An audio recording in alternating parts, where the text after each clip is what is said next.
अस्सलाम वालेकुम दोस्तों। फाइनली हम उस जगह तक पहुंच गए हैं जहाँ पे हम रियल डाटा एक एपीआई से लेकर अपने टेम्पलेट पे डिस्प्ले करेंगे। प्रोसेस बहुत सिंपल सा है। अगर आप अभी तक के तमाम ट्यूटोरियल्स को फॉलो कर रहे हैं तो आपको बिल्कुल भी मसला नहीं होना चाहिए। ये प्रोसेस हमने क्योंकि कई दफ़ा रिपीट किया है, इस वजह से मैं इसको तेज़ी से गुजारूंगा। आप इसको देखते जाइए।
जी, यहाँ तक तो हम कई बार पहले भी कर चुके हैं काम।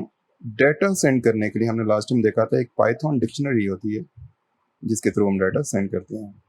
हम एक डिक्शनरी बना लेते हैं ऑलरेडी।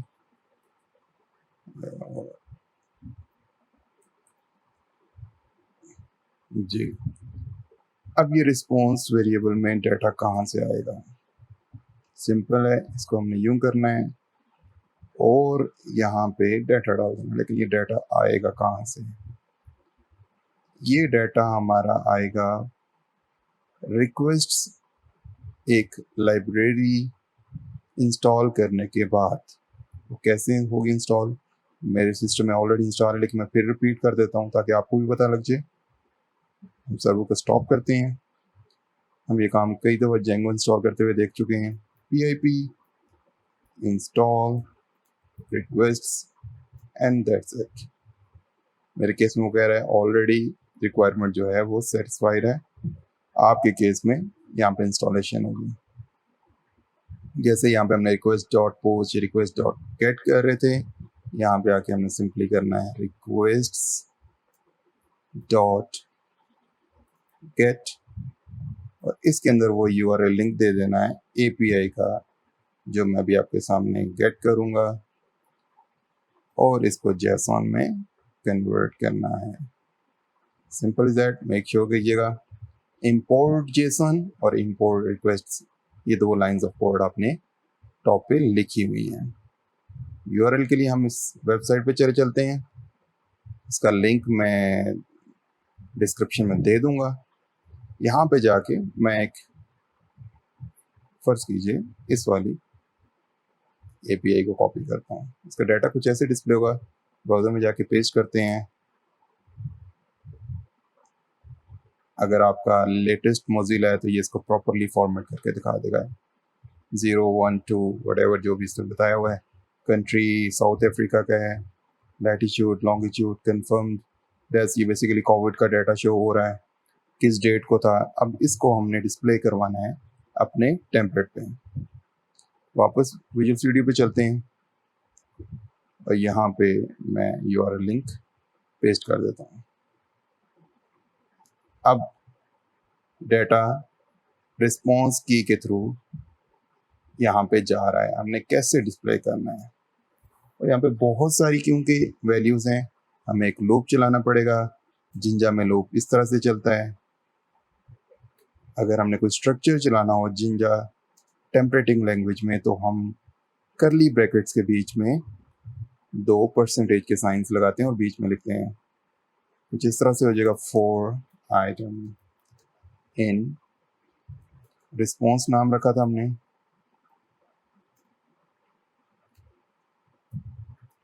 N4 कर दिया, जिंजा टेम्पलेट में जब किसी चीज़ को डिस्प्ले करना होता है तो डबल कर्ली ब्रैकेट होती है। जब कोई स्ट्रक्चर जैसे कि कंट्रोल स्ट्रक्चर होता है, जैसे कि फॉर लूप या कोई भी ऐसी चीज़, तो उस सूरत में हम कर्ली ब्रैकेट के बीच में 2 परसेंटेज साइन लगाते हैं और बीच में सारा स्ट्रक्चर लिखते हैं जो होता है, जैसे कि फॉर लूप है। ये आ गया।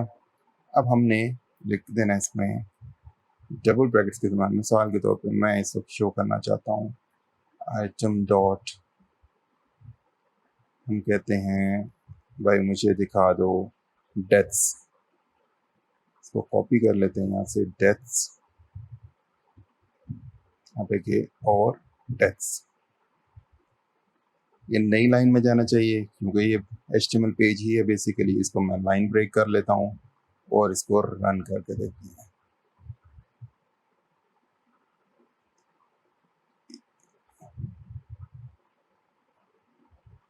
सर्वर हमने क्लोज किया हुआ था, ये रन नहीं होगा। इसको पहले रन कर लेते हैं। python manage.py run server. Server run हो गया। रिफ्रेश करते हैं और ये हमारे पास डाटा आना शुरू हो गया। ये कोई यूज़फुल वे नहीं है, हमें कुछ समझ नहीं आ रहा। इसको हम थोड़ा सा और मॉडिफाई करते हैं। सबसे पहले तो इस लाइन को उड़ा देते हैं यहाँ से, इसकी हमें ज़रूरत नहीं है। हम इस तरह से लिखते हैं इन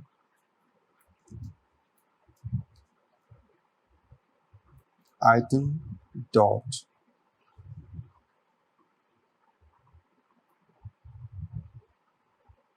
कंट्री, कॉपी करते हैं,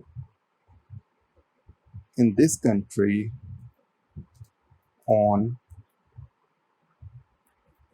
डॉट डेट। डेट के स्पेलिंग चेक करने इसी तरह ही है, ये इसी तरह ही है। Total work reported. फिर से रिफ्रेश करते हैं and that's it. In South Africa on this date total इतनी डेप्थ रिपोर्ट हुई थी और ये तमाम डाटा हमारा डिस्प्ले हो गया। अब हम एक रियल टाइम डाटा एक API को कंज्यूम करके डिस्प्ले कर रहे हैं। इसके बाद हम अगली वीडियो में इंशाल्लाह एक बेहतरीन खूबसूरत किस्म का यूज़र इंटरफेस कैसे हम डिस्प्ले कर सकते हैं उसको शो करेंगे और फिर हम मूव करेंगे डेटाबेस की तरह। बहुत सिंपल था। अगर आप अभी तक की तमाम वीडियोस को फॉलो करते आए हैं तो ये आपका 5 मिनट से ज़्यादा काम नहीं होना चाहिए। मिलते हैं अगली वीडियो में, तब तक के लिए अल्लाह हाफिज़।